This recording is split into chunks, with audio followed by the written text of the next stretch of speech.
आज हम अमेरिका के गांव को पूरी डिटेल से जानेंगे। गायें और भैंसों का दूध निकालते वक्त इस तरह से घुमाया क्यों जाता है और लाखों के लिहाज से भेड़ें और भैंसों को एक मुल्क से दूसरे मुल्कों में कैसे भेजा जाता है। यहाँ के मकान बनाने वाले कारीगर किस तरह की एडवांस मगर छोटी छोटी चीज़ों का इस्तेमाल करते हुए घर बनाते हैं। खेती बाड़ी के लिए कौन सी मशीनों का इस्तेमाल किया जाता है और जानेंगे यहाँ के त्योहारों के बारे में और यहाँ के लोग कैसी ज़िंदगी गुजारते हैं दूसरे मुल्कों से। आज की वीडियो बड़ी मेहनत से बनाई गई है, इसलिए वीडियो काफ़ी इंटरेस्टिंग होने वाली है, तो वीडियो को एंड तक ज़रूर देखना। इब्तदाई ज़माने से ही ज़राअत अमरीका मुआशरे की बुनियाद रही है। इब्तदाई आबादकार रिज़्क और माश के लिए काश्तकारी पर ही इन्हिसार करते थे, जिसमें मुख्तलिफ इलाकों में मुख्तलिफ फसलें और मवेशी पाले जाते थे। और अमेरिका की अहम फसलों में मकई, सोयाबीन, गंदम, कपास, फल, सब्जियां और गिरीदार मेवे शामिल हैं। अमरीकी फार्म बड़े पैमाने पर मुख्तलिफ होते हैं, जो छोटे ख़ानदानी फार्मों से लेकर बड़े तजारती कामों के मुताबिक मुख्तलिफ होते हैं। अमेरिका में फार्म का औसतन साइज़ 444 एकड़ के लगभग होता है, लेकिन बहुत से छोटे और दरमियाने साइज़ के फार्म भी होते हैं। और जब मुल्कों के तकरीबन सारे बड़े फार्मों से इन भेड़ों को एक जगह इकट्ठा किया जाता है ताकि यहाँ से किसी और मुल्क में भेज सकें, तो हवाई जहाज़ या पानी के बड़े बड़े शिपों में भेजा जाता है। और इन भेड़ों को इन पर लोड करना भी किसी चैलेंज से कम नहीं। लेकिन हवाई जहाज़ का नाम सुनते ही ये इतनी खुश हो जाती हैं कि खुद ही बाहर निकलने लगती हैं। और इनको लाइन में रखने के लिए एक ट्रेन डॉग इनके पीछे पीछे होता है और इनके बाहर आते ही खड़ा होता है ये बड़ा ट्रक। और भेड़ें इस ट्रक के ड्राइवर को देखकर समझ जाती हैं कि यही है हमारा ड्राइवर। कुछ भेड़ें नखरा करती हैं इन कंटेनरों पर चढ़ने के लिए, लेकिन इनको ये ट्रेन डॉग अच्छी तरह से हैंडल कर लेते हैं। और डॉग के फेस को भी कवर किया होता है ताकि गलती से किसी भी भेड़ को काट ना ले। और जब ये ट्रक अपनी जगह पर पहुंचता है तो इन भेड़ों को दूसरे कंटेनरों में अच्छी तरह से लोड कर लिया जाता है ताकि ये भेड़ें पायलट के पास जाकर एरोप्लेन चलाने की जिद ना कर सकें।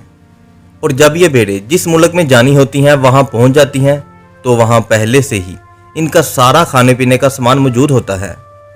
ऐसी फैसिलिटीज़ यूरोप और अमेरिका में ही मिल सकती हैं, जहाँ जानवरों को भी हक मिलता है। यहाँ तो जो है उसको भी छीन लिया जाता है। और जब सिर्फ ये पूछ ले कि क्यों निकला है, मतलब क्यों छीना, तो गुस्ताखी आज़म का लक़ब आपको घर बैठे ही मिल जाएगा। चलिए टॉपिक पर वापस आते हैं। और जब ये भेड़ें खाना खाती हुई इन मशीनों पर होती हैं तो साथ ही इनसे दूध हासिल करने के लिए दूध निकालने वाली मशीनों से दूध निकलना शुरू हो जाता है और मशीनों को घुमाना शुरू कर देते हैं ताकि भेड़ें दूध देते वक्त इन मशीनों का एहसास ना कर सके। और इन सब के बाद कुछ भेड़ों को कसाई खानों में भेज दिया जाता है और कुछ को मार्केटों में सेल किया जाता है। वैसे तो अमेरिका में ज़्यादातर घर लकड़ियों से ही बनाए जाते हैं, लेकिन कई जगहों पर दीवार खड़ी करने की ज़रूरत होती है। वहाँ पर इस तरह के टूलों का इस्तेमाल किया जाता है, जिस वजह से सीमेंट कम से कम ख़राब होता है और दीवार बनने के बाद भी काफ़ी अच्छी लगती है। हालांकि इस तरीके का इस्तेमाल और भी मुल्कों में होता है। वैसे आपको ये तरीका कैसा लगा, कमेंट सेक्शन में ज़रूर बताइएगा। अमेरिका में खेती बाड़ी भी बहुत बड़ी तादाद में होती है, जिनमें अहम फसलें मकई, सोयाबीन, गंदम, कपास, फल और सब्जियां शामिल हैं।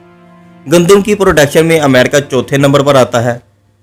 गंदम की कटाई के लिए इस तरह की हार्वेस्ट मशीनों का इस्तेमाल किया जाता है, जो कि खेतों से ही गंदम के एक एक दाने को साफ करके ट्रक में लोड कर देते हैं। इस तरह मकई की प्रोडक्शन में अमेरिका पहले नंबर पर आता है और इसके लिए भी जदीद मशीनों का ही इस्तेमाल किया जाता है।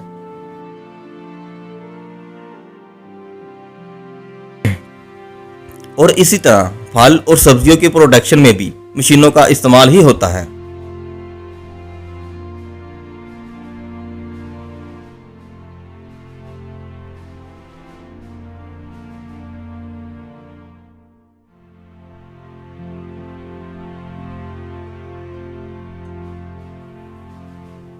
मैकेनाइजेशन ने अमेरिकी काश्तकारी में इनकलाब बर्पा कर दिया है, जिससे दस्ती मजदूरी की ज़रूरत कम हुई है और पैदावार के पैमाने में इजाफा हुआ है। ट्रैक्टर, कंबाइन हार्वेस्ट और दीगर मशीनरी आमतौर पर तमाम साइज के फार्मों में इस्तेमाल होती है और इनमें जीपीएस सिस्टम भी इंस्टॉल होता है, जिससे आपको इसकी एग्जैक्ट लोकेशन का भी पता होता है। गांव की ज़िंदगी अक्सर सुस्त रफ्तार से ही होती है, जिससे रहायशियों को ज़्यादातर आरामदेह तर्ज ज़िंदगी से लुत्फ़अंदोज़ होने का मौका मिलता है, क्योंकि ज़्यादातर काम मशीनें ही करती हैं और गांव वाले बहुत सारा वक्त अपने दोस्तों और रिश्तेदारों के साथ ही गुजारते हैं। और वैसे भी अमरीकी देहातों में अक्सर मुख्तलिफ इबादत गाहें के साथ एक मजबूत रूहानी या मजहबी मौजूदगी होती है और गांव वाले दिन में चर्च जाते हैं, लेकिन पार्टी के बड़े शौकीन भी होते हैं और रात को अक्सर डिनर, गेम नाइट और दीगर समाजी तकरीबात के लिए जमा होते हैं। अमरीकी देहातों का अक्सर करीबी कुदरती पुरकशिश मकामात जैसे पार्क्स और झीलों से गहरा ताल्लुक होता है और रिहायशी बैरूनी सरगर्मियों जैसे कैंपिंग, हाइकिंग और पिकनिक के लिए अक्सर जमा होते हैं। माहीगीरी भी अमेरिका में बड़ी तादाद में होती है, जिसके लिए बड़े बड़े शिप और कंटेनर का इस्तेमाल किया जाता है और लाखों के लिहाज से मछलियों को एक ही दिन में एक जगह से दूसरी जगह यानी कि मार्केटों में सेल किया जाता है। अमेरिका के गांवों को गांव नहीं स्मॉल टाउन कहा जाता है। अमेरिका के गांव में अच्छी क्वालिटी के हॉस्पिटल और स्टडी के लिए स्कूल और कॉलेज मिल जाएंगे। पुलिस अपना काम पूरी ईमानदारी से करती है और मेन गांव के चौकों पर हर वक्त अपनी ड्यूटी सर अंजाम दे रही होती है और यहाँ सड़कों को ऐसे प्रॉपर तरीके से डिज़ाइन किया जाता है जो गांव को सीधा शहरों से मिलाती है। गांव के सियासतदान भी अपना काम पूरी ईमानदारी से करते हैं। वो अपने आप को गांव के लोगों का वर्कर कहते हैं, ना कि चौधरी साहब कहलवाना पसंद करते हैं। यहाँ एक वाकया याद आ गया कि एक इंसान अपने घर के बाहर लॉन में घास की कटाई कर रहा था कि एक उस टाइम के बड़े पॉलिटिशियन का पांव उसके साफ किए हुए बाग पर आ गया। अभी मुझे उस पॉलिटिशियन का नाम याद नहीं आ रहा। अगर आप में से किसी को पता है तो कमेंट सेक्शन में ज़रूर बताइएगा। तो उस इंसान ने गुस्से से कहा, ओए तुम्हें नज़र नहीं आ रहा कि मैं अपने लॉन की सफाई कर रहा हूँ? तो उसने भी अपनी गलती मानते हुए उसे सॉरी कहा। और ये बात हो रही है शहरों से कई दूर गाँव की। यहाँ पर गाँव के घर भी देखने के लायक होते हैं, जहाँ ज़रूरियाती ज़िंदगी की सारी फैसिलिटीज़ भी होती हैं, जैसे बिजली, गैस, पानी और तेज़ तरीन इंटरनेट। यहाँ के बाज़ार भी काफ़ी बड़े बड़े लगते हैं, जहाँ पर आपको तकरीबन दुनिया की सारी चीज़ें मिल जाएंगी, खाने पीने से लेकर हंटिंग का सामान, क्योंकि यहाँ के वेले लोग टाइम पास करने के लिए जंगलों में शिकार करते और फिशिंग करना ज़्यादा पसंद करते हैं। अमेरिका के लोग एक जगह से दूसरी जगह जाने के लिए ज़्यादातर कार या मोटर बाइक का इस्तेमाल करते हैं, लेकिन कुछ ऐसी जगह होती हैं जहां सिर्फ घोड़ों से ही जाना मुमकिन है। अमेरिका में कुछ गांव ऐसे हैं जो घोस्ट टाउन के नाम से मशहूर हैं, जिसकी वजह से बहुत से घरों से बना हुआ गांव भी खाली रहता है। और अगर आप कमेंट सेक्शन में यस या ओके लिखेंगे तो इन हॉरिबल गांव पर और यहाँ होने वाले वाकयात पर पूरी डिटेल से वीडियो जल्द ही आएगी। अगर कोई एक भी कमेंट करेगा तो जल्द ही नेक्स्ट वीडियो उसी पर ही आएगी। तो ये तो थी अमेरिका के गांव की ज़िंदगी, लेकिन अगर आप रशिया के गांव की ज़िंदगी देखना चाहते हैं तो उसके लिए यहाँ क्लिक करें।